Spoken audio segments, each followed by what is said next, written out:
Sedikit waktu, banyak manfaat. Di dunia edukasi. Oke, coba jujur dulu deh. Pernah nggak sih kamu disuruh ngomong di depan umum? Entah presentasi, sambutan, atau sekedar ngomong di depan kelas. Terus jantung langsung deg-degan, tangan dingin, suara kayak mau hilang. Tenang, kamu nggak sendirian.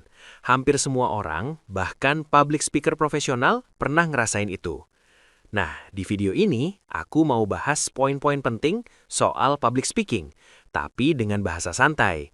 Anggap aja kita lagi ngobrol, bukan lagi kuliah. 1. Kepercayaan diri itu pondasi utama.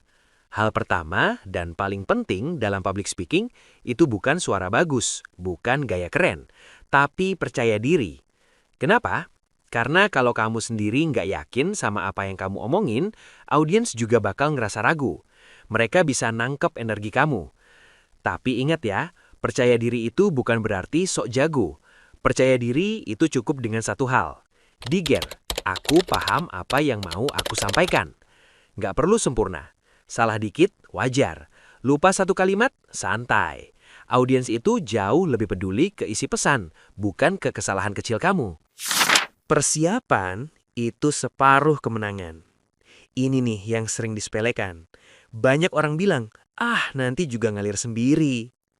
Padahal, yang bikin presentasi ngalir itu persiapan, bukan bakat. Minimal, kamu harus punya pembukaan mau ngomong apa, isi, poin utama 2-4 poin aja cukup. Penutup yang jelas. Nggak usah hafalin kata per kata, cukup pahami alur besarnya. Ibarat jalan, kamu nggak harus hafal setiap pohon, tapi kamu tahu arah tujuannya kemana. Kontrol suara dan intonasi.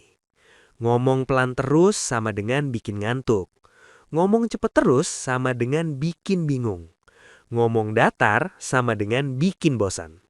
Makanya, intonasi itu penting banget.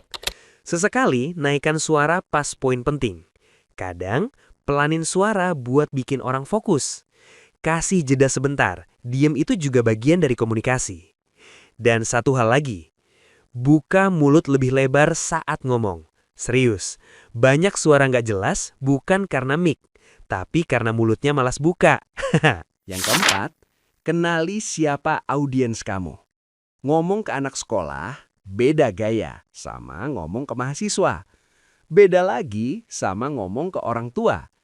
Makanya sebelum ngomong, tanya ke diri sendiri. Mereka siapa? Umurnya kira-kira berapa? Mereka datang buat dengerin atau terpaksa? Dari situ, kamu bisa nyesuaiin. Bahasa, formal atau santai. Contoh yang dipakai.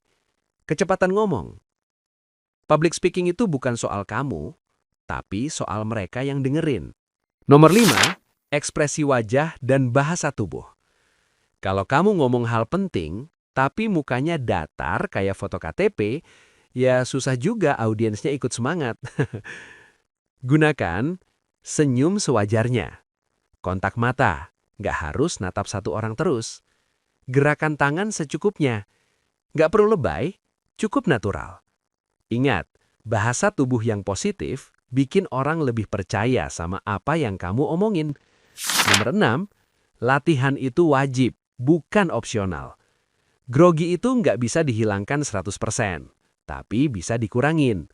Caranya, latihan. Latihan depan kaca. Latihan rekam suara. Latihan ngomong ke temen. Latihan ngomong sendirian juga nggak apa-apa. Semakin sering latihan, otak kamu bakal mikir, oh ini situasi yang aman. Dan rasa grogi pelan-pelan turun. Nomor 7. Fokus memberi nilai, bukan pamer. Ini mindset yang sering kebalik. Banyak orang mikir, aduh gimana ya biar aku kelihatan pintar. Padahal seharusnya, apa yang bisa audiens dapetin dari omongan aku? Kalau fokus kamu adalah berbagi manfaat, beban mental kamu bakal jauh lebih ringan. Karena kamu nggak lagi berusaha tampil sempurna, tapi berusaha berguna. Intinya apa? Intinya, public speaking itu bisa dipelajari, bukan bakat bawaan lahir doang.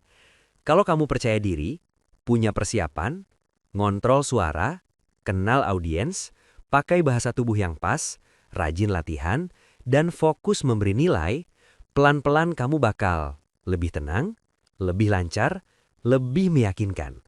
Dan yang paling penting, pesan kamu nyampe